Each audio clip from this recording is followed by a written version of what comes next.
The Legend of Zelda. Just the title alone sends gamers into a love-crazed, nostalgic trip 30 years in the making. Since Link first graced our old, bulky TV sets in the late 1980s, it's been love at first sight for gamers and critics alike. It's no secret that the Zelda series is amongst the most beloved in gaming history, right up there with the original OG Super Mario. A quick look at Metacritic's Best Video Games of All Time list reveals Ocarina of Time holding down the #1 spot, with Breath of the Wild also making it into the top 15. The only other franchise with 2 games in the top 15 are Grand Theft Auto, Super Mario, and Tony Hawk's Pro Skater, making for some pretty elite company.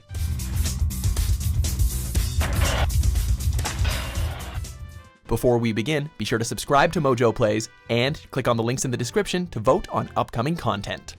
With the highs being so high in Zelda's history, it's only natural that the lows would be oh so low. Enter Link, the Faces of Evil, and Zelda, the Wand of Gamelon. To say that time has been anything less than very cruel to these games that were first released on the Philips CDI back in 1993 is an understatement. While originally released to critical praise, if you could believe it, mainly due to the CDI's ability to play full motion video, they are now considered amongst the worst games of all time. So, it's not surprising that both games share the number 6 spot on WatchMojo's top 10 worst games of all time list. Trust us when we say that these games are the absolute worst of the Zelda lot. Great! I can't wait to bomb some Dodongos! In order to show why they're just so bad, first we have to take a look at what makes Zelda one of the most adored franchises in gaming. From a feeling of accomplishment when conquering the huge exploratory dungeons in the original Legend of Zelda, to a sense of immersion and wonder when traveling the open world of Hyrule in 3D for the first time in Ocarina of Time, the charm of this series is undeniable. I mean, just look at them, they're adorable. And don't forget the immensely satisfying simplicity of the games despite their brilliant level designs. You essentially pick up your sword and start kicking butt from the get-go. Puzzles, monsters, and traps be damned. In essence, it's the ease of the gameplay that makes it all a delight.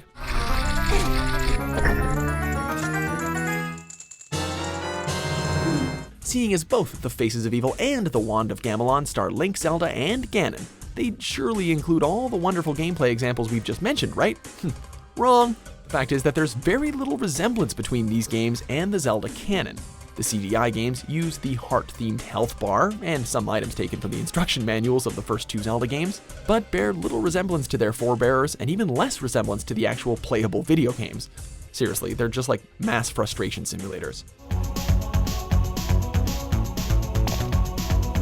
So before we double down on really ripping on these suckers, it's only fair to mention the one semi-positive link that they do share with the previous game in the series, and that is the side-scrolling view of Zelda 2, The Adventure of Link.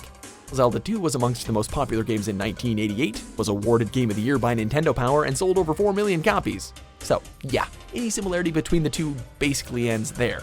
Now you can commence writing these games off completely with the following help. First, and most infamous, the cutscenes. Great! I'll grab my stuff! There is no time. Your sword is enough. Yes, of course, we've heard all about how terrible they are, and hopefully they live on forever in internet memedom. But in retrospect, these cutscenes may actually be the best part of the game. Yeah, we said it. Because at least now we can laugh at the stiff animation, the over-the-top acting, trippy zoom effects and animation kind of pop-ins. Yeah, animation pop-in. Be grateful that we're 20 years removed from accidentally buying and playing them.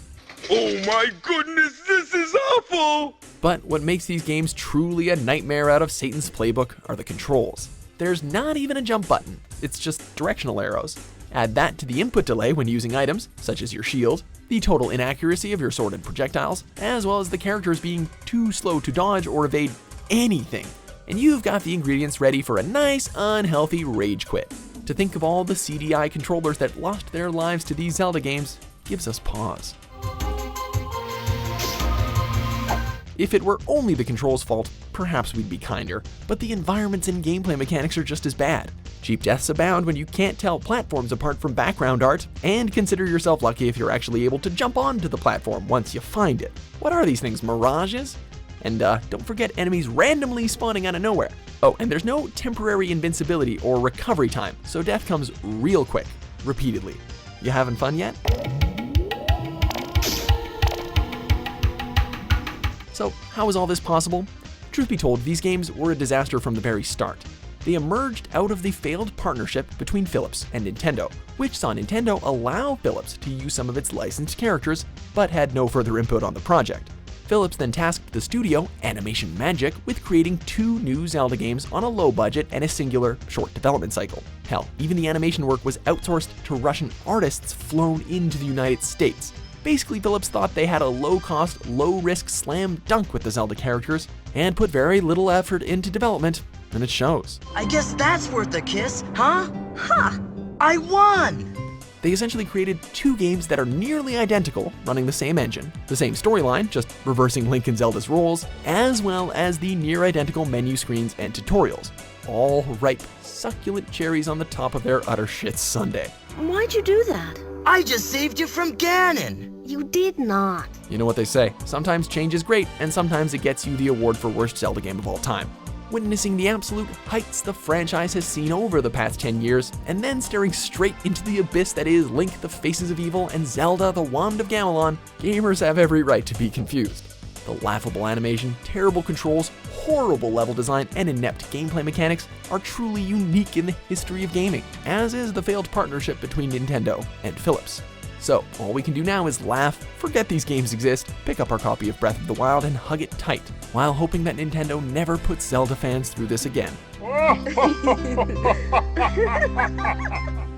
Thanks for watching MojoPlays. Be sure to subscribe and click on the link in the description below to check out our suggestion page and vote on what content you'd like to see us cover next.